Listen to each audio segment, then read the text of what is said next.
Hello there, today we're taking a look at my most played games of 2024. And as usual, I'd invite you to share your most played games of this last year in the comments. I enjoy seeing what people are playing these days. Now this is actually going to be a top 7 because there's a couple ties for 5th place. And at the end, I'll give some comments about the year in gaming in general for me. So my most played game this year was Sagrada. This is a beautiful game with great components. You have these translucent dice and you're rolling and trying to put them into your stained glass window. There's so much about this game that I like. It's very tactical. There's a couple expansions, of which I have 2, and it's very enjoyable. It's for 1 to 6 players if you get an expansion, and there's just so much to like about this game. I really enjoy it. That is Sagrada. Next up here is Dominion. Dominion is a classic for a reason.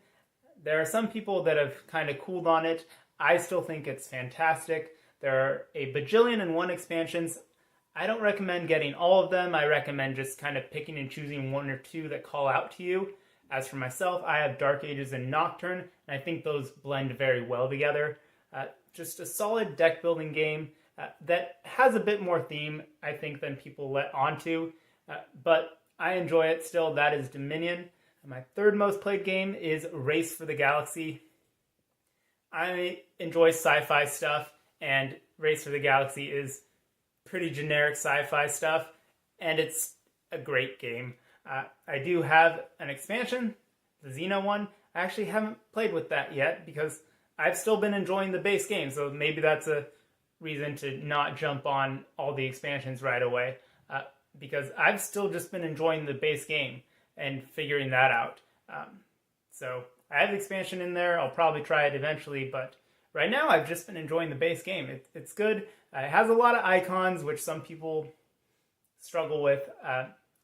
I still really enjoy it, though. That is Race for the Galaxy. Number 4 is the only party game that made this list, So Clover. And I'll be honest, I'm liking this one less and less.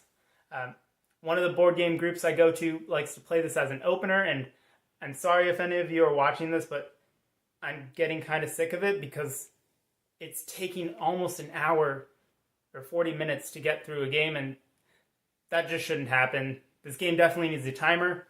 Maybe that's a player problem, but these games can go on too long, and it's a clever mechanism. There's no denying that. It's a clever party-style game, but this can just drag on and on and on. It should have come with a timer. I guess you can use your own timer, but anyway. So Clover, it's getting a little long in the tooth. But I did play it a lot, mostly at the start of the year, and then kind of backed off for the reasons I just explained. Next up here is Planted. This is another game with fantastic components, especially for at the time that I purchased it. I got it on sale for 20 United States dollars. And just the little tiny bags with plastic components and little wood silkscreen tokens. Just great components and a very simple, pleasant game. It's a drafting game. The difficulty level is in between Sushi Go and 7 Wonders. So it's very approachable and just very pleasant to collect resources and grow your plants. I really like it. It's Planted.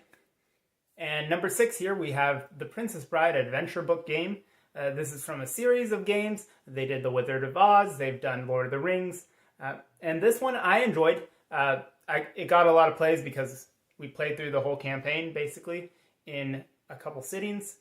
And it doesn't have a lot of replayability, but I think if you enjoy the movie, you'll enjoy this game. It's got quotes everywhere, and the story book basically tells you the movie as you play the game. So really great component and production overall, and a fun, enjoyable co-op game. That is the Princess Bride adventure book. And last but not least here, we have Wingspan. Yes, I finally played Wingspan, and I enjoyed it. Had a couple plays this year, at least more plays than all the other games in my collection. I don't own this one, but I do enjoy it. I don't know if it necessarily needs expansions.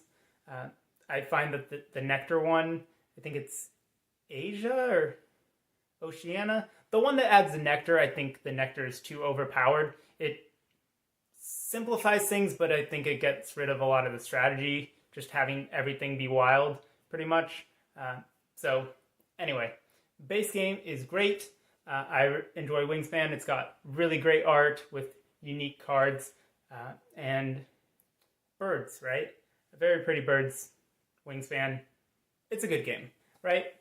So games that didn't make the list, Seven Wonders didn't make the list. I think that's 2 years in a row now, which is a shame because I really enjoy Seven Wonders. So I guess I need to get Seven Wonders to the table more often next year.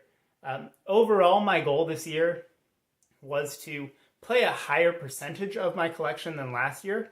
Last year, I played approximately 23% of my collection. This year, I got that up to 35%. So I didn't play as many games as frequently, but I played a lot more games. So that was kind of my strategy this year, is to go for breadth and not necessarily depth. I know people have different goals every year. Some people do 10 by 10 goals, things like that. But my goal this year was just to play a higher percentage, and I absolutely crushed that. So we'll see what I decide to do next year, just to try and get more enjoyment out of the games I already have, as opposed to chasing down the latest and greatest that may not actually stand the test of time. So those are my top 5, I guess 7 most played games of last year. Once again, let me know your thoughts in the comments about these games or about the games that you played, and I'll look forward to seeing you in another Board Games, Bricks, and Hobbies video. Take care.